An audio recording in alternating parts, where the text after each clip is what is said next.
اعوذ باللہ من الشیطان الرجیم بسم اللہ الرحمن الرحیم الحمد للہ رب العالمین والصلاة والسلام علی سید الانبیاء والمرسلین وخاتم النبیین اللہم صلی علی من روحہ بحراب الارواح والملائکۃ والکون اللہم صلی علی من ہوا امام الانبیاء والمرسلین اللہم صلی علی من ہوا امام اہل الجنت عباد اللہ المؤمنین وعلی آلہ واصحابہ اجمعین برحمتک یا ارحم الراحمین۔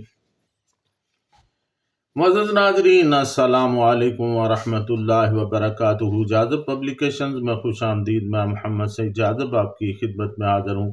تعلیم القرآن کا سلسلہ جاری ہے اور میں آپ کی خدمت میں سورۃ النساء کی تفصیلات و تشریحات کے ساتھ حاضر ہوں۔ آج کی نشست میں سورۃ النساء کی آیت نمبر 91 شامل ہے۔ ارشاد باری تعالی ہے ستجدون آخرین یریدون ان یأمنوکم ویأمنوا قومہم کلما ردوا الی الفتنۃ ارکسوا فیہا فإن لم يعتزلوكم ويلقوا إليكم السلم ويكفوا أيديهم فخذوهم واقتلوهم حيث ثقفتموهم وأولئكم جعلنا لكم عليهم سلطانا مبينا۔ پھر تمہیں ایک اور قسم کے لوگ بھی ملیں گے جو یہ چاہتے ہیں کہ تم سے بھی امن میں رہیں اور اپنی قوم سے بھی، مگر جب بھی انہیں فتنہ کا موقع ملتا ہے تو اس میں کود پڑتے ہیں۔ ایسے لوگ اگر تم سے کنارہ کش نہ رہیں، نہ ہی صلح کی پیشکش کریں اور نہ اپنے ہاتھ روکیں، تو ایسے لوگوں کو جہاں بھی پاؤ انہیں گرفتار کرو اور قتل کرو۔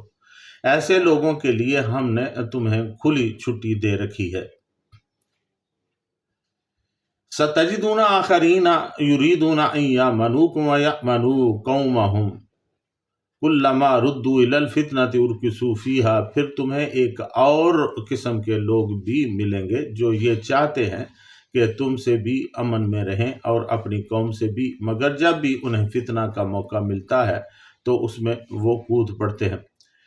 ناظرین، امام ابو بکر جصاص رحمۃ اللہ علیہ فرماتے ہیں کہ یہاں فتنہ سے مراد کفر اور شرک ہے، اور مطلب یہ ہے کہ یہ لوگ اپنی ہوشیاری اور چالاکی سے مسلمانوں اور کفار دونوں سے معنون و محفوظ رہنا چاہتے ہیں، مگر جو ہی انہیں موقع ملتا ہے یہ فوراً کفر و شرک کی طرف لوٹ جاتے ہیں۔ گویا ان کے لیے دلوں میں اسلام کے لیے کوئی نرم گوشہ نہیں ہے، بلکہ یہ لوگ مسلمانوں کی طرف سے کی جانے والی کسی کارروائی سے بچنے کی خاطر ان کے ساتھ چاپلوسی کا اظہار کرتے ہیں۔ حقیقت میں ان کا رجحان کفر و شرک کی طرف ہی ہے۔ ناظرین، مولانا عبد الرحمن کیلانی رحمۃ اللہ تعالی علیہ اپنی تفسیر تفسیر القرآن میں لکھتے ہیں کہ ایسے منافق بدترین قسم کے منافق ہیں جو ڈھنڈورا تو امن پسندی کا پیٹیں اور جب داؤ لگ جائے تو اسلام دشمنی میں کوئی کسر نہ اٹھا رکھیں۔ ان کی امن پسندی کی 3 صورتیں ممکن ہیں۔ ایک یہ کہ مسلمانوں سے صلح کر لیں، دوسرے یہ کہ لشکر کفار میں شامل نہ ہوں، اور تیسرے یہ کہ اگر انہیں مجبوراً شامل ہونا ہی پڑے تو پھر اپنے ہاتھ روکے رکھیں، یعنی عملاً لڑائی میں شامل نہ ہوں۔ اور اگر یہ تینوں باتیں نہ پائی جائیں تو اس کا مطلب یہ ہوا کہ ان کی نیت میں فتور ہے اور وہ امن پسندی کی آڑ میں دھوکہ دے کر مسلمانوں سے انتقام لینا چاہتے ہیں۔ فَإِن لَّمْ يَعْتَزِلُوكُمْ وَيُلْقُوا إِلَيْكُمُ السَّلَمَ وَيَكُفُّوا أَيْدِيَهُمْ فَخُذُوهُمْ وَاقْتُلُوهُمْ حَيْثُ ثَقِفْتُمُوهُمْ۔ ایسے لوگ اگر تم سے کنارہ کش نہ رہیں، نہ ہی صلح کی پیشکش کریں اور نہ اپنے ہاتھ روکیں، تو ایسے لوگوں کو جہاں بھی پاؤ انہیں گرفتار کرو اور قتل کرو۔ ناظرین، یہ عرب کے مشرکین تھے اور بظاہر مسلمانوں سے ہمدردی کا اظہار کرتے تھے، مگر دل سے کفار کے ساتھ تھے۔ ایسے منافقوں کا علاج یہ ہے کہ جب بھی موقع ملے سب سے پہلے انہیں قتل کر کے ختم کر دو۔ دوسرے کافروں سے جنگ بعد میں کرو، ان کے ساتھ کوئی رعایت نہیں ہے۔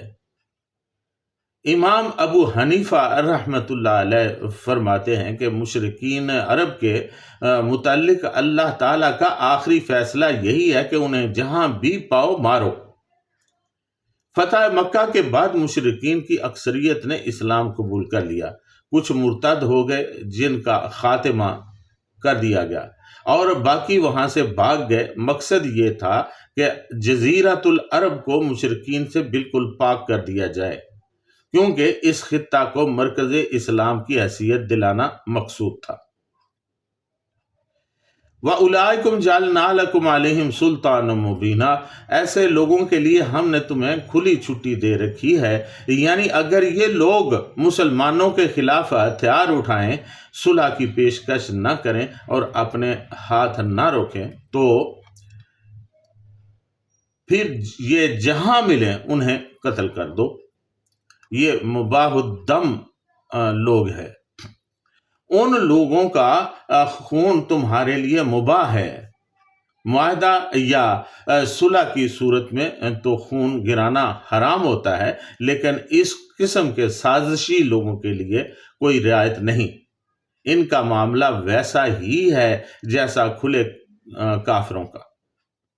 لہذا ہم نے تمہارے لیے ان پر یہ غلبہ یا کھلی سند بنائی ہے۔ اللہ تعالیٰ نے تمہیں ان کی سرکوبی کی اجازت دے دی ہے۔ ناظرین، اللہ تعالیٰ کے احکام بڑے ہی واضح ہیں، قرآن مجید نے تصریح کر دی ہے۔ منافقوں کے بارے میں اور کفار کے بارے میں مکمل وضاحت فرما دی ہے کہ منافقوں کے ساتھ کیا سلوک ہونا چاہیے اور کفار کے ساتھ کیا سلوک ہونا چاہیے، جنگ کی صورت میں کیسا ہوگا اور امن کی صورت میں کیسا ہوگا۔ ناظرین، اللہ تعالیٰ سے دعا ہے کہ اللہ تعالیٰ ہمیں قرآن حکیم کی ان باتوں کو، ان وضاحتوں کو سمجھنے کی توفیق عطا فرمائے۔ میں یہ تشریحات و تفصیلات آپ کی خدمت میں عرض کرتا ہوں۔ ناظرین، یہ سب کچھ جو میں آپ کی خدمت میں بیان کرتا ہوں، عرض کرتا ہوں، یہ تفاسیر کا خلاصہ ہوتا ہے۔ مختلف تفاسیر میرے زیر مطالعہ رہتی ہیں، جن سے میں یہ اخذ کر کے آپ کی خدمت میں عرض کرتا ہوں۔ مجھے امید ہے کہ آپ نہایت ہی غور سے سنتے ہوں گے، اور میری گزارش ہے کہ آپ میرے بیانات کو اور میرے ان ویڈیوز کو لائک اور شیئر کر دیا کیجئے، لوگوں تک پہنچائیے، اس کو سبسکرائب بھی کیجئے، تاکہ اللہ اور اللہ کے رسول کا یہ پیغام، قرآن حکیم کی یہ وضاحتیں، تشریحات و تفصیلات لوگوں تک پہنچ پائیں۔ جتنے بھی لوگوں تک پہنچیں گی آپ کو بھی ثواب ہوگا، اور یقیناً اس کا ثواب مجھے بھی پہنچے گا۔